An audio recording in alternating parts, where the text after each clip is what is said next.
కొండ చాలా చాలా ఆశ్చర్యకరమైనటువంటి క్షేత్రం. కోటప్ప కొండ మీద పరమశివుడు ఉంటాడు.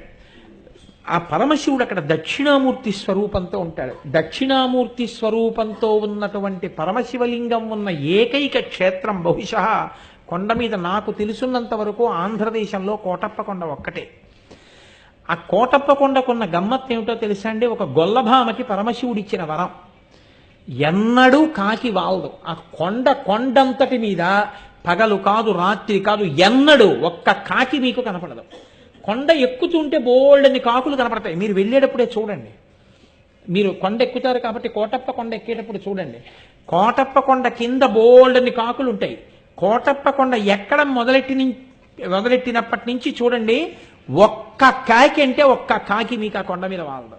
ఎక్కడ ఓ చెట్టు మీద రాతి మీద వాలదు. కారణం, ఒక గొల్లభామ రోజు అక్కడ ఉన్నటువంటి శివుడికి తీసుకొచ్చి అన్నం పెడుతుండేది, పెరుగు అవిని. ఆయన తింటుండేవాడు.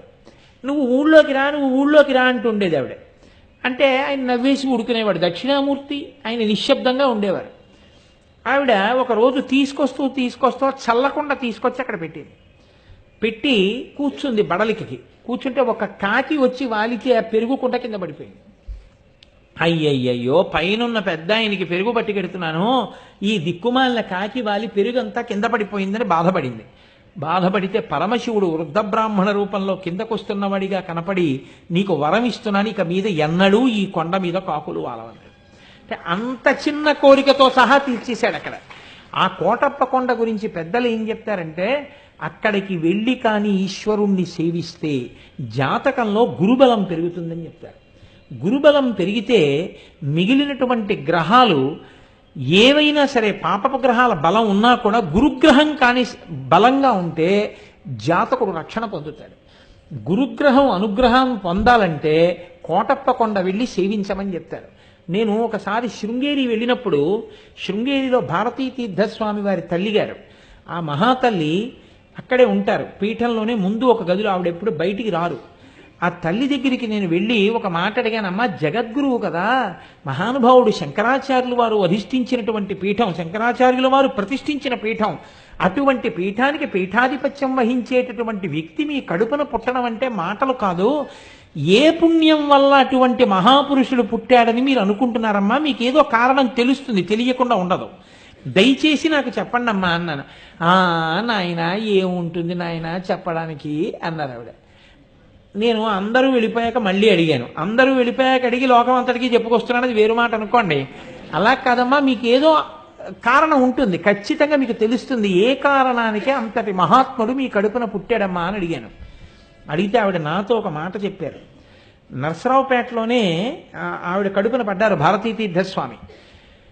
నేను చిన్నతనంలో మా తండ్రి గారు ప్రతిరోజు కూడా మడి కట్టుకుని కోటప్ప కొండ ఎక్కి పరమశివుడికి నీళ్లు పోసుకుని కిందకు వచ్చేవారు అభిషేకం చేసి. తెలిసో తెలియకో మా నాన్నగారి వేలు పట్టుకుని రోజు పరిగెత్తుకుంటూ నేను కూడా కోటప్ప కొండ ఎక్కేదాన్ని. ఎక్కి నమస్కారం పెట్టుకుని, పిల్లలం కదా నాయన, కిందకి దిగిపోయేవాళ్ళం. ఎన్ని పర్యాయాలు ఎక్కానో, ఎన్ని మార్లు నమస్కరించానో, ఎన్ని మార్లు దిగానో నాకు తెలియదు. కానీ ఏ దక్షిణామూర్తి స్వరూపం జ్ఞానమూర్తి అక్కడ ఉన్నాడో, ఆ జ్ఞానమూర్తి సేవకి అన్ని మాటలు కొండెక్కిన ఫలితమేమో, అంతటి మహాజ్ఞాని, అన్ని వేదములు చదువుకున్నవాడు, అన్ని ఉపనిషత్తులు చదువుకున్నవాడు, శంకరాచార్యుల వారి చేత ప్రతిష్ఠింపబడిన పీఠానికి పీఠాధిపత్యం వహించగలిగినటువంటి మహాపురుషుడు నా కడుపున పుట్టడానికి కారణం అదే అయి ఉంటుంది అని చెప్పారు. కోటప్ప కొండ అంత ప్రఖ్యాతమైనటువంటి క్షేత్రం, మీరు చూసి తీరాలి. అవ్యాజమైనటువంటి ప్రశాంతత ఎంత గొప్పగా ఉంటుందో కోటప్ప కొండ.